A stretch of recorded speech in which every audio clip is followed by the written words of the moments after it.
ଆମ ବାଡ଼ିରେ ଆମ୍ବ ଗଛ ଆଗ ଦେଖିପାରୁଛ ତ ବର୍ଷାରେ ଆମ୍ବ ଗୁଡ଼ିକ ପଡ଼ିଛି।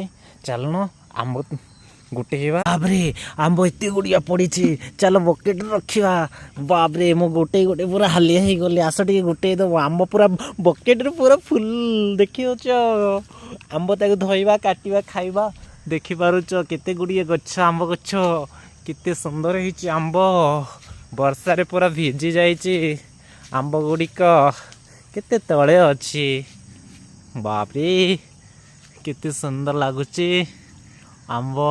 ୱା ବହୁତ ଭଲ ଲାଗୁଛି। ଚାଲ ଖାଇଦେବା, ମିଶିକି କାଟି ଖାଇବା। କେତେ ସାରା ଗଛ ଅଛି ଆମ ବାରିରେ, ଆମ୍ବ ଗଛ ବିଭିନ୍ନ ଟାଇପ୍ର ଗଛ ଗୁଡ଼ିକ ଅଛି। ମୁଁ ନେକ୍ସଟ ଭିଡ଼ିଓରେ ଦେଖେଇବି, ଠିକ୍ ଅଛି? ସେଥିପାଇଁ ୱେଟ୍ କରିଥିବ ହେଲେ ଡୋଣ୍ଟ ୱରି, ମୁଁ ପୁଣି ଆସିବି ଆଉ ସାରା ଗଛ ଆଗ ଦେଖେଇବି। ସେତିକି